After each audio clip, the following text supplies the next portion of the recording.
इसमें next topic देखते हैं अनुगमन वेग व वैद्युत धारा में संबंध, relation between drift velocity and electric current. और इसी के साथ हम एक टॉपिक और जोड़कर देखेंगे, धारा घनत्व यानी करंट डेंसिटी और ड्रिफ्ट वेलोसिटी में क्या रिलेशन होता है उसको भी देखेंगे। तो सबसे पहले हम देखते हैं इसमें अनुगमन वेग व वैद्युत धारा में क्या संबंध होता है, यानी कि relation between I and drift velocity VD. तो हम मान लेते हैं, माना हमारे पास एक एल लंबाई का तार है जिसके दो सिरे हैं। इस सिरे को P मान लेते हैं, इस सिरे को Q, और मान लेते हैं इसकी लंबाई क्या है, L है। इसके अनुप्रस्थ परिक्षेय क्षेत्रफल, अनुप्रस्थ परिक्षेय क्षेत्रफल का मतलब होता है इसके जो इंड्स हैं, जो किनारे हैं, जो सिरे हैं, उसका क्षेत्रफल, और इसका क्षेत्रफल हम A मान लेते हैं। एक L लंबाई का तार PQ है जिसका अनुप्रस्थ परिक्षेय क्षेत्रफल A है। इस तार के सिरों के मध्य हम एक बैटरी जोड़ देते हैं, प्लस माइनस, यानी कि ये सिरा आपका प्लस हो गया, ये सिरा माइनस हो गया। अब तार के सिरों के मध्य हम विभवांतर भी आरोपित कर रहे हैं। अब विभवांतर भी आरोपित करते हैं, तो विभवांतर भी आरोपित करने पर इस तार पर क्या होता है, वैद्युत क्षेत्र E स्थापित हो जाता है, वेक्टर E, और इसकी डायरेक्शन होगी प्लस से माइनस की ओर को, वैद्युत क्षेत्र की। और विभवांतर स्थापित करने पर इस तार के जो इलेक्ट्रॉन होंगे, वह जो इलेक्ट्रॉन है वह धनावेश की ओर जाएंगे। तो ये हो जाएगा मूवमेंट ऑफ इलेक्ट्रॉन।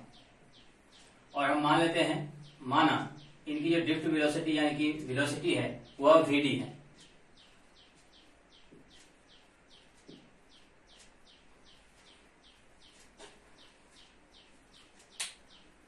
अब इलेक्ट्रॉन को सिरे Q से P, क्योंकि इलेक्ट्रॉन ऋणावेश से धनावेश की ओर आ रहे हैं, Q से P की ओर आ रहे हैं, इसलिए इलेक्ट्रॉन को सिरे Q से P तक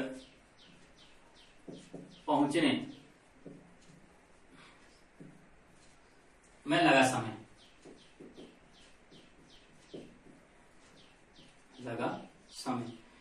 T। तो समय T बराबर, अब हम जानते हैं 4 बराबर होता है दूरी बट्टे समय, तो समय बराबर हो जाएगा दूरी बट्टे 4।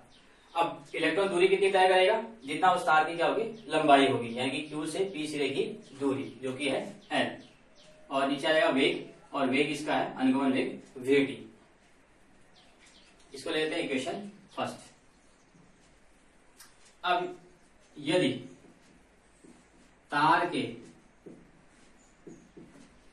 प्रति एकांक आयतन में n इलेक्ट्रॉन हो, अब मान लेते, माना तार के प्रति एकांक यानी कि एकांक आयतन में n इलेक्ट्रॉन हो, तो चालक का कुल आवेश, तो चालक का कुल आवेश, तो चालक का कुल आवेश हो जाएगा आपका Q बराबर होता है Ne होता है, Q बराबर Ne।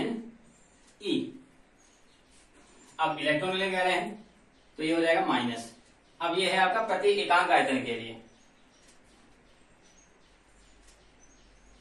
n इलेक्ट्रॉन है प्रति एकांक आयतन में। हम निकालेंगे टोटल तार के लिए कि उसमें इलेक्ट्रॉन कितने हैं, आवेश कितना है, तो Q इक्वल टू यहां हो जाएगा माइनस Vne। अब आयतन अगर हम देखें तो आयतन V बराबर, अब इसकी तार की हमें लंबाई दी है L, अनुप्रस्थ परिक्षेय क्षेत्रफल दिया है A, तो आयतन हो जाएगा V बराबर A इंटू L। इस वैल्यू को यहां पर रख लेंगे तो Q इक्वल टू हो जाएगा माइनस AL एन E, समीकरण 2। अब हमने इलेक्ट्रॉन के सिरे Q से P तक पहुंचने में लगा जो समय है वह ज्ञात कर लिया है, और इस चालक में कितना आवेश है वह भी हमने ज्ञात कर लिया है।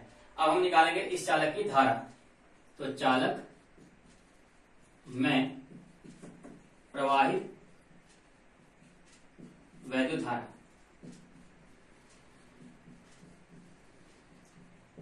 तो जितना भी इलेक्ट्रिक करंट इसे फ्लो कर रहा होगा तो करंट I इक्वल टू हो जाएगा आवेश बट्टे समय। अब हमने Q की वैल्यू फाइंड आउट कर ली है और T भी हमने फाइंड आउट कर लिया है, तो दोनों वैल्यू को हम इस इक्वेशन में रख देंगे। तो Q व T का मान रखने पर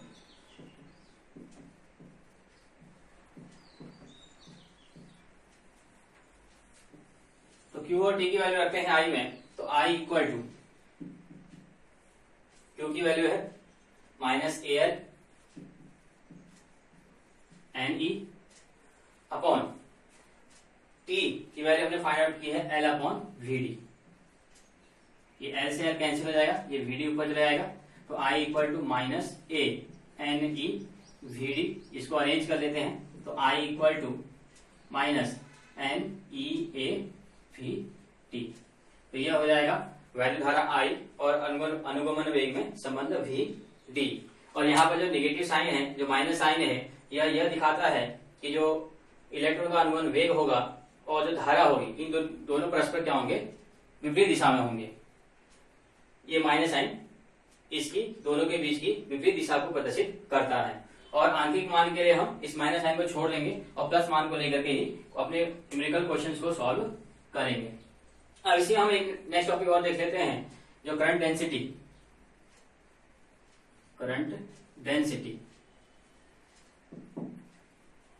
J और VD में रिलेशन भी देख लेते हैं। अब चूंकि हम जानते हैं current density J equal to होता है धारा I बटे क्षेत्रफल A, तो J इक्वल टू, अब चूंकि I की वैल्यू हमने फाइंड आउट कर ली है -NEA VD, इस वैल्यू को यहां रख देते हैं, तो -NEA VD अपॉन हो जाएगा A, तो A से A कैंसिल, तो J इक्वल टू -NEVT। यह होगा रिलेशन धारा घनत्व और मुक्त इलेक्ट्रॉन के अनुगमन वेग के मध्य।